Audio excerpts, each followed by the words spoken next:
Taylor Swift, the Tortured Poets Department album review. Let's chat about it. Hey friends, what's going on? John here from What's Spinning, here tonight to chat about this latest album from Miss Taylor Swift, who I doubt needs any introduction on this channel. You probably know who the hell that I'm talking about. She's a pop singer. She's a singer-songwriter. She's dominated every Grammy celebration for the last decade and a half, and she has become truly larger than life. As far as my musical fandom of hers goes, it's not exactly the biggest or wildest in my canon. I mean, I've enjoyed plenty of singles from her over the years. However, as far as her albums go, it's never really been like a thing with me that's really clicked. I feel like a lot of her albums just, I don't know, are often usually very bloated. And while some of them have very decent pop singles, at the end of the day, I really have had a really hard time connecting with a lot of her albums. Also, I hate to fuel the hipster fire that is Folklore and Evermore, but I too enjoyed those indie albums quite a bit from Miss Taylor. As a matter of fact, I thought they were done really tastefully. That to me was one of the closest times that I had gotten to truly enjoying a Taylor Swift album. But even with her Midnight album that came out a few years ago, I think my initial review, I gave it a decent 6, and I really feel like my thoughts haven't changed on it, or a lot of her other albums. They're just, a lot of them are okay. Now, this latest one, the Tortured Poets Department, has been hyped for quite some time, and I have been curious too to hear the sound that Taylor went with on this record, and we're gonna get there. Now, this album starts off with Fortnight featuring Post Malone, and it is very quick to really show that Taylor Swift is going for a much more synth pop directed sound, and that's okay by me. As a matter of fact, when it's done nicely here, it's actually pretty classy. As a matter of fact, as far as an intro goes, this is decent. It's actually overly decent. It's subtle, it's sweet. I do really love the twilight backdrop that we get from these synthesizers. It's really nice. It's subtle. The storytelling is really nice as well. I mean, as a matter of fact, it's actually a really personal tune and one of the better lyrical moments here. It's hypnotic, honestly, and while Post Malone's feature isn't the most front and center thing about this album, it adds a subtle sweetness to this track. It's just melodic enough. I think it's a decent intro. I also do really love this album's title track. I love the shimmering backdrop, and for the moment, I feel like Taylor's storytelling is actually pretty decent. Something about this track just seems so obvious, even though lyrically there are still some eye-rolling moments. Yeah, there's definitely some cringy bars, but something about this track just grabs my heart and doesn't let go. And you know, this thing goes on for almost 5 minutes, and I'm pretty impressed by it. But Daddy, I Love Him, I feel like I should absolutely hate this track. This, to an extent, is Taylor taking a stab more at a country pop sound, or at least, bringing in some nods to it. And this is a sound that she did for many, many years, albeit a little bit more modernized, a little bit more shiny. I will say, once again, lyrically, this is adorable. It's very cute, but, I'd hate to admit it, but this is a formula that Taylor knows, and it's one that she knows really well. As cheesy and as corny as it gets at times, it comes off as a damn anthem, and I don't have an issue with it. And Florida, featuring Florence the Machine, I don't hate it at all. Yeah, this track has a surprising amount of intensity to it, and that goes far beyond just a little extra firepower from Florence and the Machine. Even Taylor sounds fired up here, and in a sea of very sleepy, twilight synthy ballads, I needed a track like this. But it also kind of pisses me off, because we're going to get there, but a lot of this album is just so incredibly phoned in. Then I hear a track like this, and it's really not that bad. Taylor may eventually fall into old bad habits, but for now, she's at least trying some new things. Yeah, she's certainly trying, but I don't know. She very quickly falls into old habits, and I think this is one of the weaker albums she's put out in quite some time.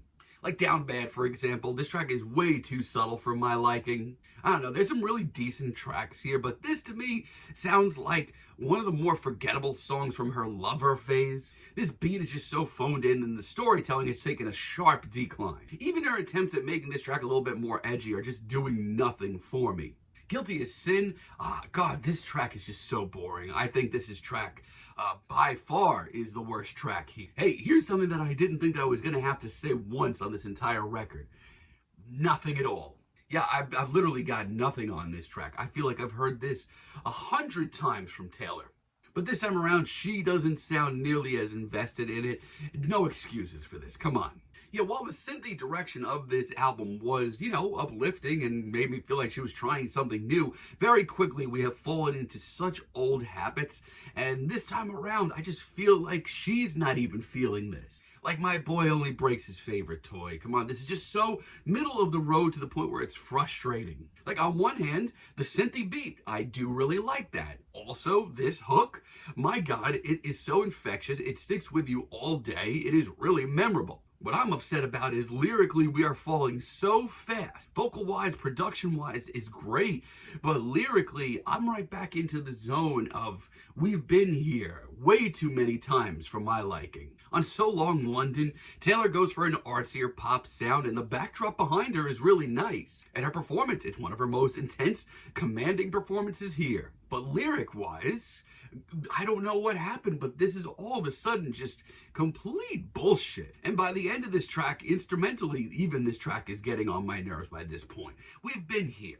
Who's Afraid of Little Old Me? This track is really frustrating. On one hand, one thing I can praise this track about is the production and the dramatic nature to it. Her vocals, once again, they are passionate as hell. The production sounds fine, but lyrically, I don't care.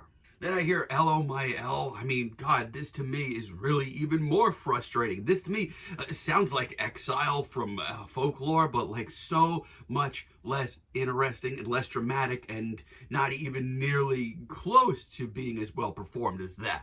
And by this point, I'm just kind of getting bored with the album. And I Could Do It With a Broken Heart, maybe the most frustrating track here because there's something to it. The busy, starry instrumental is just really refreshing. It just sounds like the kind of indie stuff that I would have been into in the mid-2000s. But then lyrically, it's just all washed away once again. I hear some ideas on this album and I feel like she's growing, and then the lyrics usually pop in and just reel me right back. And with The Smallest Man Who Ever Lived, I don't really know what to say anymore.